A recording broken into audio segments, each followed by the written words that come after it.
إن الحمد لله نحمده ونستعينه ونستغفره ونؤمن به ونتوكل عليه ونعوذ بالله من شرور أنفسنا ومن سيئات أعمالنا من يهد الله فلا مضل له ومن يضلل فلا هادي له وأشهد أن لا إله إلا الله وأشهد أن محمدا عبده ورسوله أما بعد فقد قال الله سبحانه وتعالى في كتابه العظيم وأعوذ بالله من الشيطان الرجيم بسم الله الرحمن الرحيم يا أيها الناس اتقوا ربكم الذي خلقكم من نفس واحدة وخلق منها زوجها وبث منهما رجالا كثيرا ونساء واتقوا الله الذي تساءلون به والأرحام إن الله كان عليكم رقيبا وفي الآية الأخرى يا أيها الذين آمنوا اتقوا الله حق تقاته ولا تموتن إلا وأنتم مسلمون எல்லா புகழும் ஏக இறைவன் அல்லாஹ்வுக்கே உரித்தாக்கி அவனுடைய சாந்தியும் சமாதானமும் நபிகள் நாயகம் ஸல்லல்லாஹு அலைஹி வஸல்லம் அவர்கள் மீதும் அன்னலாரின் குடும்பத்தார்கள் மீதும் அவர்களது வாழ்க்கை நெறியை பின்பற்றி வாழ்ந்து மறைந்த அவர்களது தோழர்கள் மீதும் அவர்களை தொடர்ந்து வந்த நல்லவர்கள் நம்மவர்கள் அனைவர் மீதும் உண்டாவதாக என்று பிரார்த்தித்து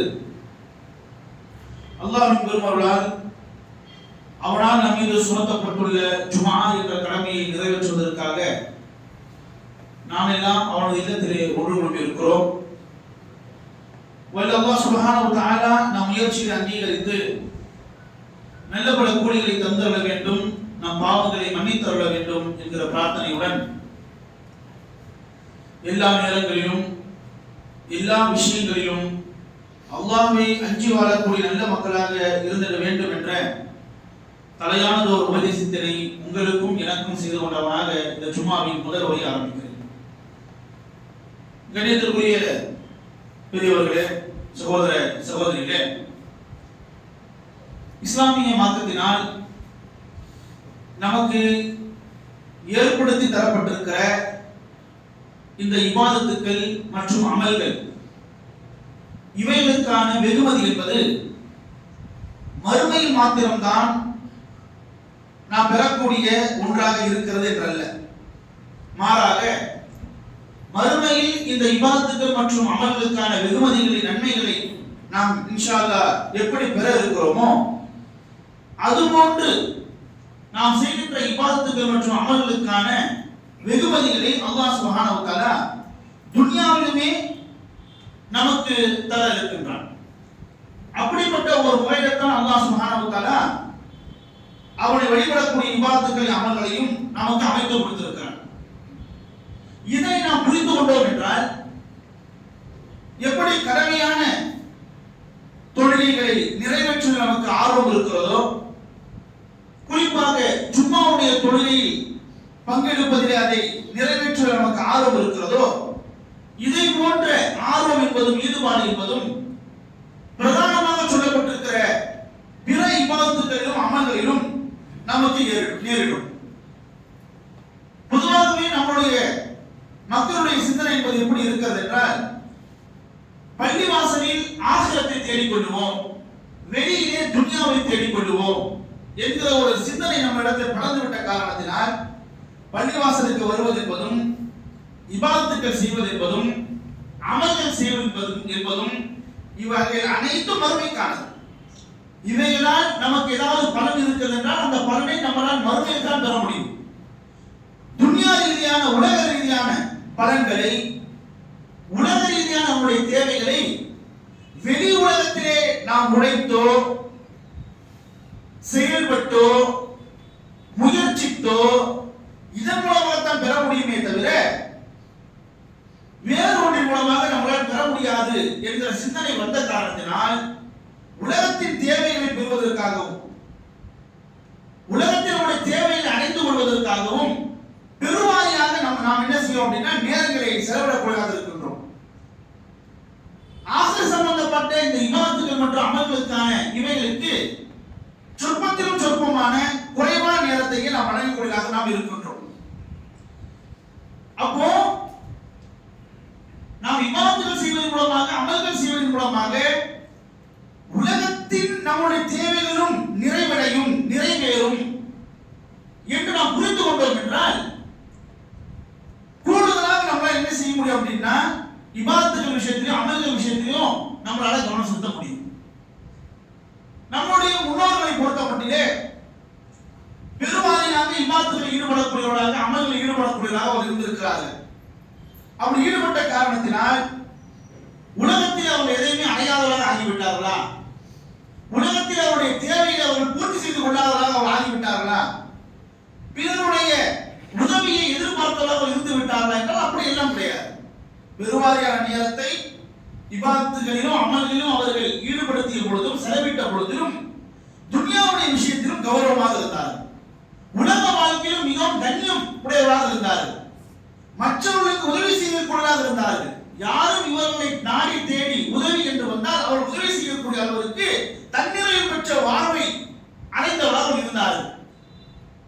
அப்ப அவர்களால் இபாதத்துகளுக்கு அமல்களுக்கு பெருவாரியாக நேரம் கொடுக்க முடிஞ்சிச்சு. முடிந்த போதும் உலகத்தினுடைய வாழ்க்கையிலும் என்ன செய்திருக்கிறாங்க? வெற்றி அடைந்திருக்கிறார்கள். ஆனால் நம்மை பொறுத்த மட்டிலே நாம் உலக வாழ்க்கையிலே வெற்றி பெற வேண்டும் என்றால், உலகத்திலே சாதிக்க வேண்டும் என்றால் அவைகளுக்கு இந்த இபாதத் தடையாக இருக்கிறது, இந்த அமல் தடையாக இருக்கிறது என்று நாம் நினைத்துக் கொள்கிறோம். கூடுதலான சுன்னத்தான தொழுகைகள், குர்ஆனை ஓதுவது, அல்லாஹ்வை திக்ர் செய்வது, இது போன்ற விஷயங்கள் நாம் பெருவாரியாக ஏன் கவனம் செலுத்துவதில்லை என்றால், அப்ப நேரத்தை நாம் இதுல செலவிட்டோம் அப்படின்னா நம்மளுடைய வெளி வேலையை நாம் எப்படி செய்வது, நம்மளுடைய உலக தேவையை எப்படி நிவர்த்தி செய்து கொள்வது என்கிற சிந்தனை நமக்கு வந்து போகிறது. அப்ப இபாதத்தின் மூலமாக அமல்களின் மூலமாக அல்லாஹ் சுப்ஹானஹு வ தஆலா நம்முடைய உலகத்தினுடைய தேவைகளை எப்படி எல்லாம் நிவர்த்தி செய்கிறான், எப்படி எல்லாம் அல்லாஹ் சுப்ஹானஹு வ தஆலா உலகத்திலே இந்த இபாதத்தின் மூலமாக அமல்கள் மூலமாக நம்முடைய வாழ்வை செழிப்பாக்குகிறான் என்பதற்கு ஒரு நீண்ட ஒரு பட்டியலையே அல்லாஹ்வுடைய தூதர் சொல்லியிருப்பதை நம்மால் பார்க்க முடிகிறது. அப்படியான பட்டியலில் முதலாவது விஷயம், இந்த இபாதத்தின் மூலமாக இந்த அமல் மூலமாக இந்த உலகத்திலேயே நாம் பெறக்கூடிய பலன்களில் முதலாவது விஷயம் என்னவென்றால் மன நிம்மதி, மன அமைதி.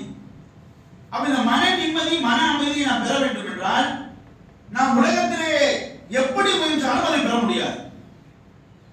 இன்று உலகத்திலே பொருளாதாரத்தை திரட்டியவர்கள், பெரும் சொத்துக்களை குவித்தவர்கள் அவர்கள் இந்த நிம்மதியை பெற்றிருக்கிறார்களா என்றால் கிடையாது.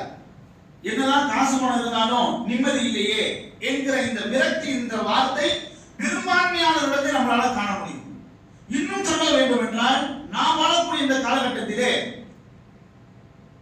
பெரும்பான்மையானவர்கள் நிம்மதி இழந்து போயிருக்கிறார்கள், மன அழுத்தத்திற்கு ஆளாகி இருக்கிறார்கள் என்ற காரணத்தினால்தான் உளவியல் ரீதியான படிப்புக்கு வரவேற்பு என்பது அதிகரித்து விட்டது. இன்று சைக்காலஜி கோர்ஸ் என்பது கல்லூரிகளிலும் பல்கலைக்கழகங்களிலும் பெருவாரியாக என்ன செய்கிறது என்றால் மாணவர்கள் அதை தேடி படிக்கக்கூடிய ஒரு சூழல் இருக்கிறது. சைக்காலஜிஸ்டுடைய தேவை என்பது தற்சமயம் அதிகரித்திருக்கிறது. மாணவ பருவத்தில் இருக்கக்கூடிய பிள்ளைகளில் இருந்து பெரியவர்கள் வரைக்கும் உளவியல் ரீதியான ஒரு தேவையை நோக்கி என்ன செய்யறாங்க அப்படின்னா அவர் இருப்பதை நம்மால் பார்க்க முடிகிறது.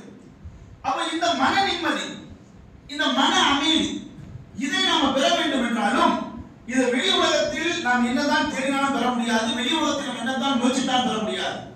இதை நம்மால் எங்கத்தான் பெற முடியும் என்றால் நாம் செய்யக்கூடிய இபாதத்தின் மூலமாக, அமல்களின் மூலமாக தான் பெற முடியும். அல்லாஹ் சுப்ஹானஹு வ தஆலா திருமறை சொல்லி காண்பிக்கிறான், அலா பி திக்ரில்லாஹி தத்மஇன்னுல் குலூப். மக்களே, நீங்கள் அறிந்து கொள்ளுங்கள், அல்லாஹ்வை நினைவு கூறுவதன் மூலமாகத்தான் உங்களுடைய உள்ளங்கள் அமைதி பெறுகின்றன என்பதாக அல்லாஹ் சுப்ஹானஹு வ தஆலா சொல்லி காண்பிக்கிறான். அப்போ எனக்கு மன இறுக்கமாக இருக்கிறது, மன அழுத்தமாக இருக்கிறது, எல்லாரும் இருந்த போதிலும் யாருமே இல்லாததை போன்ற ஒரு வெறுமையை நான் உணர்கிறேன் என்றால், எனக்கு மனம் கனமாக இருக்கிறது என்றால் இதற்குண்டான அருமருந்து, அருமையான மருந்து என்பது அல்லாஹ்வை நினைவு கூறுவதுதான். இதை புரியாத காரணத்தினால் தான் இன்னைக்கு வெவ்வேறு ஹராமான வழிகளில் செல்லக்கூடிய நம்மால் பார்க்க முடிகிறது. இன்னைக்கு பெரும்பான்மையாக புகைப்பிடிக்கக்கூடிய பழக்கம் இளைஞர்களுக்கு இருக்கிறது, மாணவர்களுக்கு இருக்கிறது, பெரியவர்களுக்கு இருக்கிறது. எதுக்குங்க இது ஹராம்னு தெரிஞ்சு இதை செஞ்சுக்கிட்டு இருக்கிறீங்க? தொழிலாளியா இருக்கிறீங்க, பள்ளிவாசலோட தொடர்பு கொண்டவராக இருக்கிறீங்க, தாடி வைத்தவராக நீங்க இருக்கிறீங்க, மார்க்கத்தினுடைய இன்னும் பிற விஷயங்கள் தெரிந்தவராக இருக்கிறீங்க. ஏன் இந்த கருமத்தை, இந்த சிகரெட்டை குடிக்கிறவங்களா நீங்க இருக்கிறீங்க அப்படின்னா பழகிட்டேன். பெருவாரியானவர்கள் சொல்லக்கூடிய ஒரு பதில் என்பது அதுதான் ஒரு மைண்ட் ரிலாக்ஸா இருக்குது. அதை ஒன்று அடிச்சாதான் கொஞ்சம் நமக்கு மைண்ட் ரிலாக்ஸா இருக்குது என்று பெரும்பான்மையானவர்கள் மைண்ட் ரிலாக்ஸ் கொஞ்சம் அவர்களை ஆஸ்வாசப்படுத்திக் கொள்வதற்கு அவர் சொல்லக்கூடிய ஒரு பதில் இந்த ஹராமான வழியை செல்வதைத்தான். அப்போ மன அழுத்தத்திலிருந்து அவர் வெளியேறுவதற்கு, மன நிம்மதியை பெறுவதற்கு ஹராமான வழி தான் என்ன செய்யறாங்க, போறாங்க. அல்லாஹ் சுப்ஹானஹு சொல்லி காண்பிக்கிறான், உங்களுக்கு மன நிம்மதி வேண்டுமா, மன அமைதி வேண்டுமா, அல்லாஹ் நினைவு கூறுங்கள் என்று அல்லாஹ் சுப்ஹானஹு சொல்லி காண்பிக்கிறான். நாம் எத்தனை பேர் அதை முயற்சித்திருப்போம்? எத்தனை பேர் நம்முடைய மன அமைதியை பெறுவதற்காக அல்லாஹ்வை நாம் நினைவு கூர்ந்திருப்போம்?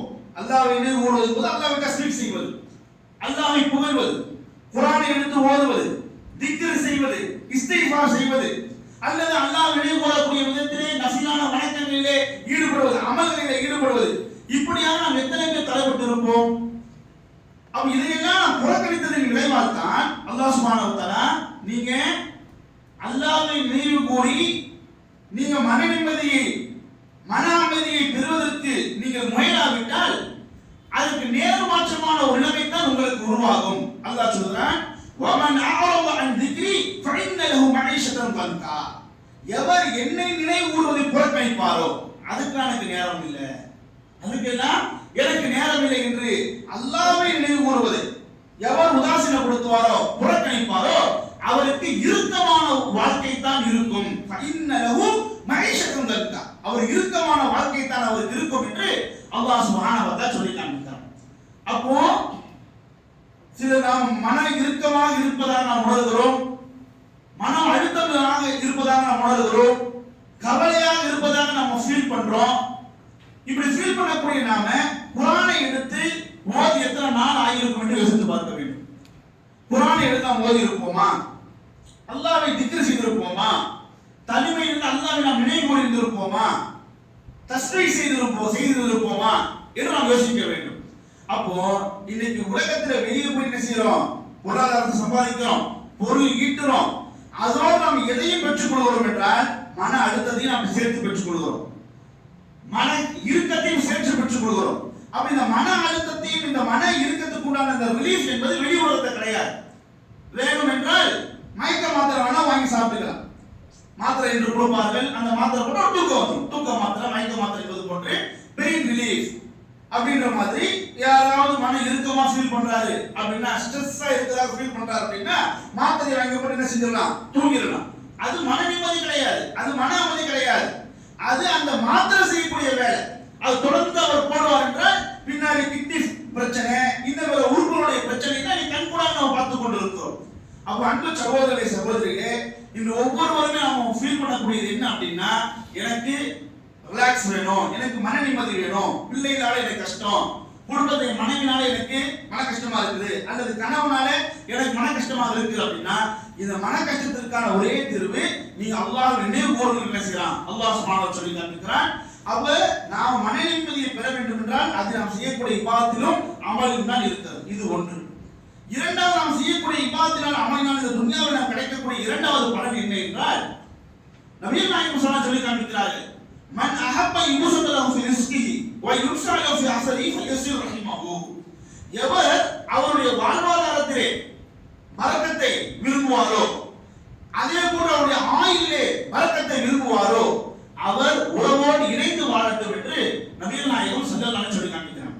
இஸ்லாமிய மார்க்கத்திலே ரத்த பந்தங்களோடு இணைந்து வாழ்வதை, உறவோடு இணைந்து வாழ்வது வலியுறுத்தி சொல்லப்பட்டிருக்கிற ஒரு விஷயம். அப்ப நான் உறவோடு இணைந்து வாழ்வது, ரத்த பந்தங்களோடு இணைந்து வாழ்வதனால் எனக்கு என்ன பலன் அப்படின்னா, மறுமையிலே இதற்கு ஏராளமான பலன் இருக்கிறது. எந்த அளவுக்கு என்றால் அரிசிலேயே எழுதப்பட்டிருக்கிற வாக்கியம் என்பது, உறவோடு இணைந்து கொண்டவரோடு அல்லாஹ் இணைந்து கொள்கிறான். உறவை உதாசீனப்படுத்தவர், உறவை துண்டித்தவர், உறவை புறக்கணித்தவரோடு அல்லாஹ் என்ன செய்யறான், உறவை துண்டித்துக் கொள்கிறான். அப்ப மறுமையில உறவை பேணி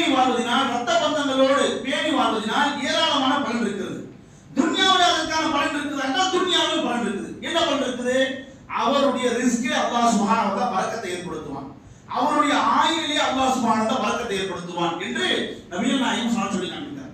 இது எவ்வளவுதான் சம்பாதிச்சுட்டு வந்தாலும் ஒரு போதாத ஒரு குறைத்தா இருக்கு. போதாத ஒரு குறைத்தா இருக்கு. 5000 ரூபாய் சம்பளம் வாங்கும்போது 10000 ரூபாய் சம்பாதிச்சா நமக்கு ஒரு அதாவது போதுமான நிலை ஏற்பட்டுரும் அப்படின்னு நினைச்சோம். 10000 ரூபாய் 15000 20000 ரூபாய் என்று எவ்வளவுதான் சம்பாதிச்சாலுமே கூட நாம் ஒன்றை புரிந்து கொண்டோம்.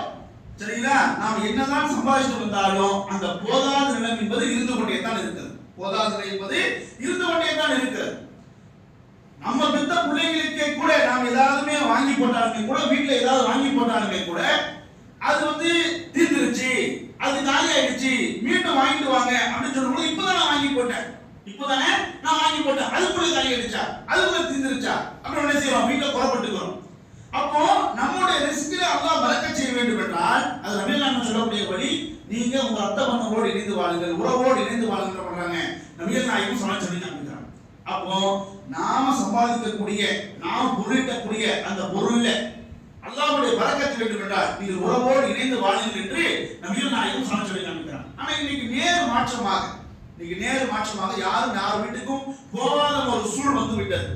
நான் பிறருடைய வீட்டுக்கு போனால் அவர் என் வீட்டுக்கு வருவார். அதற்கு வைத்த பழக்கம் என்ன செய்யறது இல்ல, உறவினர்கள் வீட்டுக்கோ சொந்தக்காரர்கள் வீட்டுக்கோ போவது கிடையாது. எந்த அளவுக்கு என்றால் ரத்த பந்தங்கள் கூட பிறந்தவர்களோட நெருங்கி என்ன செய்வது இல்ல, உறவாடுவது கிடையாது. அப்போ கூட பிறந்த அண்ணன், தம்பி, அக்கா, தங்கச்சி இவர்களோடு கூட நாம நெருங்கி உறவாடவில்லை என்றால் அந்த உறவுக்கு என்ன அர்த்தமாகிவிடும்? அவர்களுக்கு கூட நாம் ஒரு தேவையான நேரத்தில் உதவி செய்வதாக நம்ம இல்லை என்றால் அப்ப நம்ம என்ன அல்லாஹ் சுப்ஹானஹு வ தஆலா சேர்த்து பிறக்க வச்சது என்ன பிரயோஜனம் இருக்கும்? அப்ப இதை நாம் புரிந்து கொள்ள வேண்டும். சேர்ந்து வந்தால் செலவு, உறவினர்கள் வீட்டுக்கு வந்தா நமக்கு வந்து செலவு என்று நம்ம என்ன செய்யறோம், யோசிக்கிறோம். ஆனால் நபிகள் நாயகம் சொல்லி காண்பிக்கிறாங்க, நீ உறவோடு இணைந்து வாழுங்கள், ரத்த பந்தங்களோடு இணைந்து வாழுங்கள், உங்களுடைய பொருளாதாரத்தில் ரிஸ்கிலே அல்லாஹ் பரக்கத் செய்வான்னு சொல்றாங்க. நபிகள் நாயகம் சொல்றாங்க. இது நம்மளுடைய அமல்களில் நம்ம கிடைக்கக்கூடிய இரண்டாவது பலன். மூன்றாவது என்ன, நபிகள் நாயகம் ஸல்லல்லாஹு அலைஹி வஸல்லம் வழிமுறை நம்மால் பார்க்க முடிகிறது. நம்ம செய்யக்கூடிய அமலின் மூலமாக நமக்கு அல்லாஹ் சுப்ஹானஹு வ தஆலா சக்தியை மேம்படுத்துகிறார்.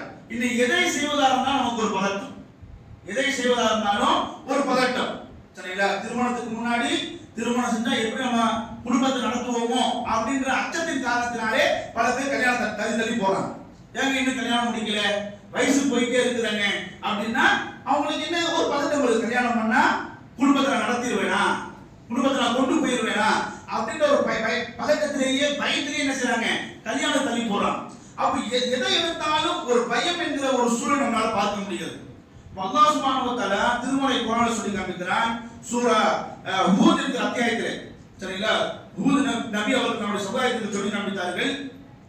வயா கௌமி இஸ்தக்ஃபிரு ரப்பக்கும் சும்ம தூபு இலைஹி யுர்சிலு ஸமா அலைக்கும் மித்ராரா வ யஸீதுக்கும் குவத்தன் இலா குவத்திக்கும். நபி ஹூத் அலைஹிஸ்ஸலாம் அவர்கள் நம்முடைய சமுதாயத்துக்கு சொன்னார்கள், சமுதாயமே நீங்க அல்லாஹ்வுடைய இஸ்திக்ஃபார் செய்யுங்க. நீங்க அப்படி அல்லாஹ்வுடைய இஸ்திக்ஃபார் செய்தீர்கள் என்றால் அல்லாஹ் என்ன செய்வான் அப்படின்னா உங்களுடைய சக்திக்கு மேலான சக்தியை உங்களுக்கு அதிகரிப்பான், என்று ஹூத் நபி அவர்கள் சமுதாயத்துக்கு சொன்ன செய்தியை அல்லாஹ் சுப்ஹானஹு சொல்லி காண்பித்தார். இன்னைக்கு உலகத்துடைய விஷயங்களை செய்வதற்கு எனக்கு சக்தி போதாததாக இருக்குது நான் நினைப்பேன் என்றால் இன்னைக்கு அப்படிதான் பல சூழல் நம்மளால பார்க்க முடிகிறது. இன்னைக்கு வந்து இளைஞர்களுக்கு கூட என்ன இல்லை அப்படின்னா போதுமான அளவு சக்தி இல்லாத நம்மளால பார்க்க முடிகிறது. ஒரு படிக்கட்டு ஏற முடியாத ஒரு சூழல், ஒரு சின்ன ஒரு கணத்தை கூட தூக்க முடியாத ஒரு சூழல். இதுக்கெல்லாம் என்னங்க பின்னடைவு அப்படின்னு கேட்டா நம்முடைய உணவு முறை மாறி போச்சு, எல்லாம் கலப்பட உணவு.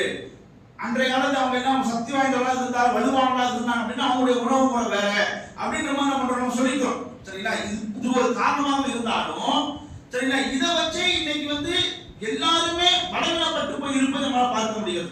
வீட்டுல கூட பெண்களை நாம் எடுத்துக்கொண்டோம் என்றால் அவங்களால பெருவாரியாக எந்த வேலையும் செய்ய முடியறதில்லை. சரிங்களா, பெருவாரியாக எந்த வேலையும் செய்ய முடியறதில்லை. காரணம் கேட்டா எங்களுக்கு எல்லாம் டெலிவரி வந்து ஆபரேஷன் பண்ணி டெலிவரி ஆனாலே உடம்பு சக்தி இழந்துரும். அவ பெண்கள் பலவீனம் ஆயிட்டாங்க என்பதை பயன்படுத்தி கார்ப்பரேட் காரணம் என்ன செய்யலாம், உமன் ஹார்லிக்ஸ் இதை நீங்க குடிச்சீங்கன்னா உங்களுக்கு சக்தி கிடைக்கும், நீங்க உங்க வேலையை சோர்வடைய மாட்டீங்க, சுறுசுறுப்பா நீங்க வேலை செய்வீங்க அப்படின்ட்டு உமன் சாஸ்திரம் செய்யறான். கார்ப்பரேட் கம்பெனி இதை பயன்படுத்தி என்ன செய்யறான், அவன் வியாபாரம் செய்து கொண்டிருக்கான்.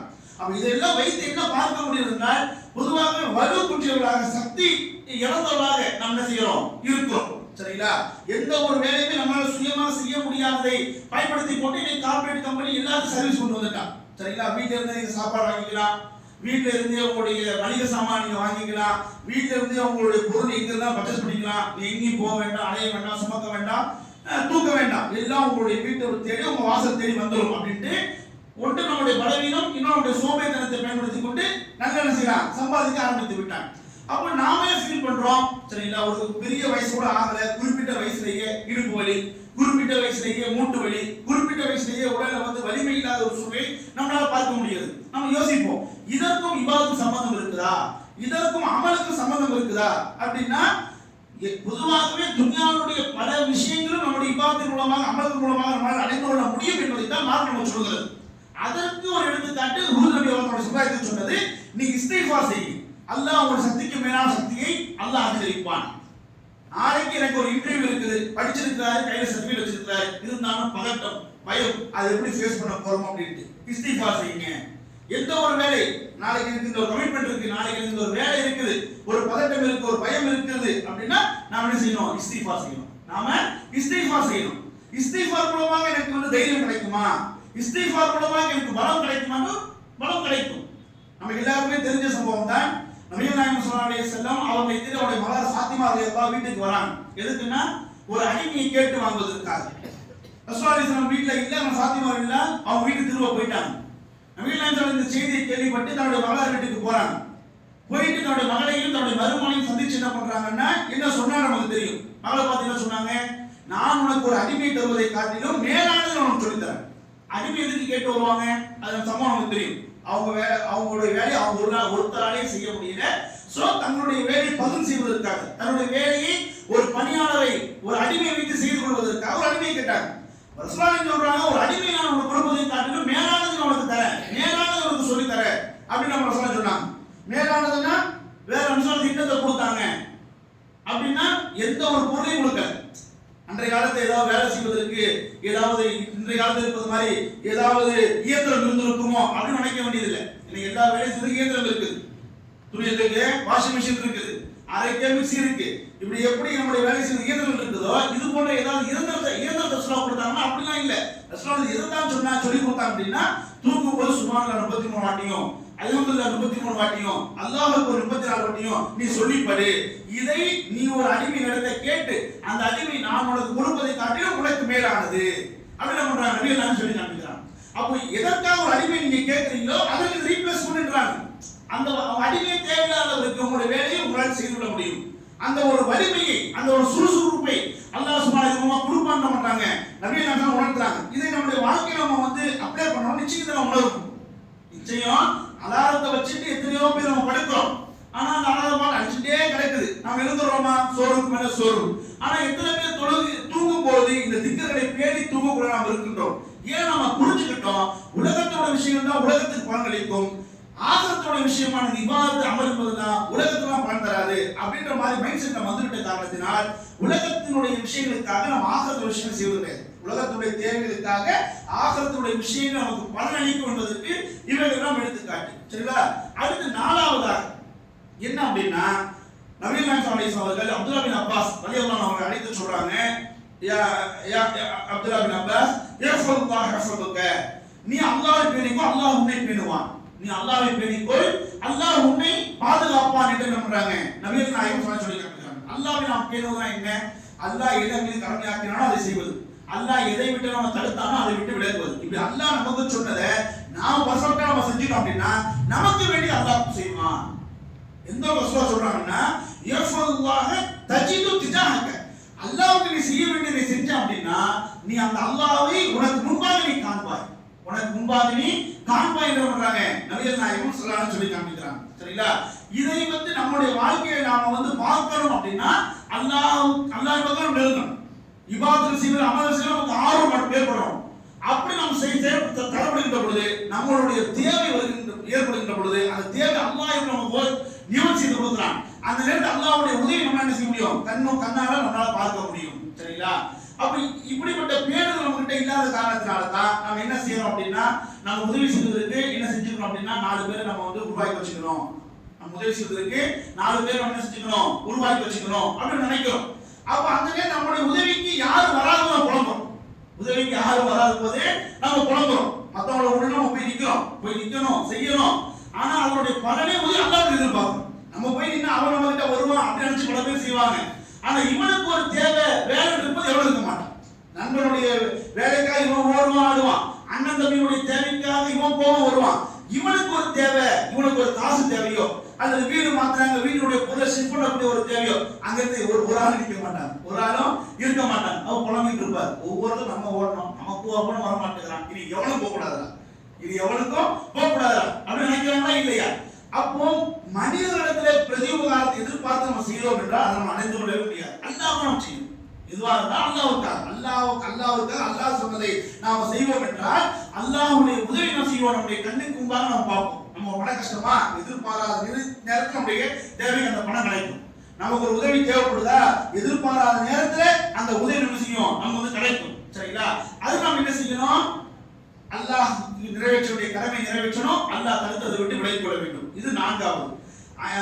5வது என்ன அப்படின்னா சூரா கஹ்ஃப். பெரும்பாலும் நாம் என்ன செய்யறோம், இன்னைக்கு நாம ஓதிருக்கோம். சரிங்களா?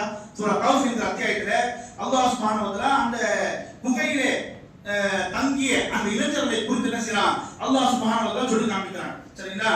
அப்படி அல்லாஹ் சுப்ஹானஹு சொல்லும் பொழுது நஹு நகுஸ்ஸு அலைக நபாஹும் பில் ஹக்கி ஃபஇன்ன ஃபித்யத்துன் ஆமனு ரப்பிஹிம் வ ஸித்னாஹும் ஹுதா.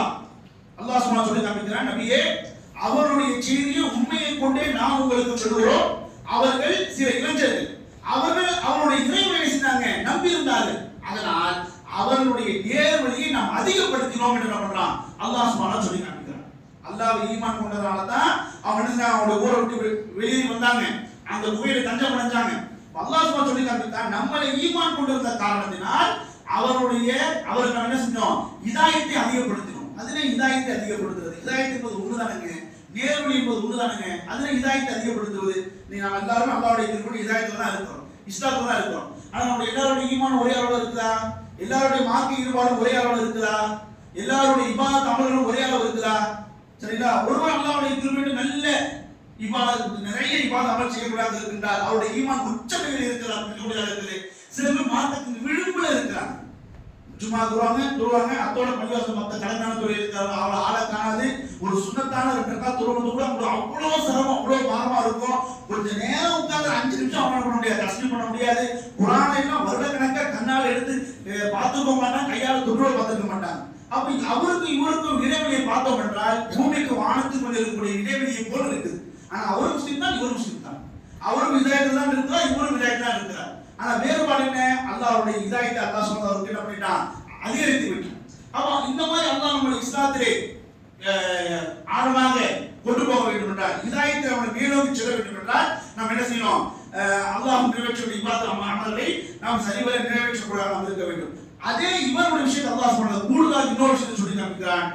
அவர்கள் அல்லாஹ் சுப்ஹானஹு 300 வருஷத்துக்கு மேலாக அந்த குகையில தூங்க வச்சான். 300 வருஷங்களுக்கு மேலாக அந்த குகையில அல்லாஹ் சுப்ஹானஹு தூங்க வச்சான். சரிங்களா? அது அல்லாஹ் சொல்றான், வ நுகல்லிமுஹு ذات اليمين وذات الشمال. அவரை நாம தூங்க வைத்ததோடு என்ன செஞ்சோம் அப்படின்னா, தேவைக்கு ஏற்ப அவரை வலது புறமாகவும் இடது புறமாகவும் புரட்டினோம். வலது புறமா கொஞ்ச நேரம் புரட்ட கொடுப்பாங்க, இடது புறமாக கொஞ்ச நேரம் செய்வாங்க, புரட்ட கொடுப்பாங்க.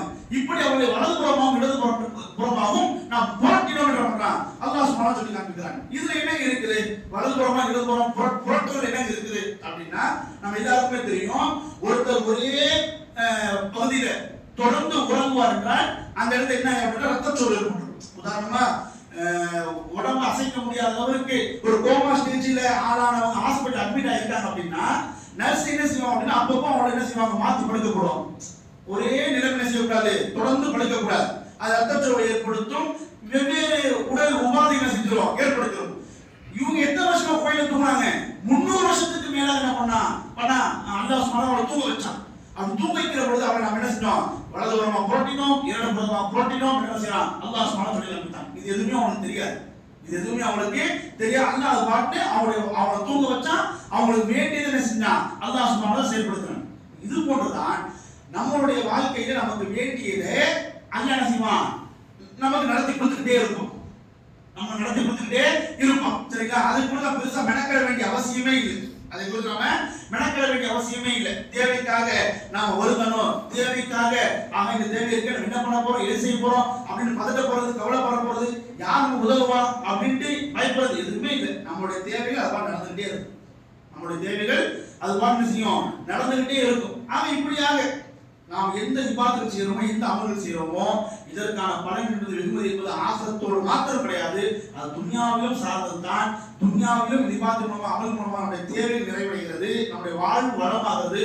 இதை புரிந்து உணர்ந்து நாம் செய்யக்கூடிய இபாதத் அமலில் கூடுதல் கவனம் செலுத்துவோம், கூடுதல் மெனக்கிடுவோம், கூடுதல் நேரத்தை ஒதுக்குவோம். அது அல்லாஹ் சுப்ஹானஹு வ தஆலா புரிவானா என்று பிரார்த்தித்து இந்த ஜும்மாவின் முதல் ஒரு சொல்கிறேன். வாஹிருதாவானா அல்ஹம்துலில்லாஹி ரப்பில் ஆலமீன்.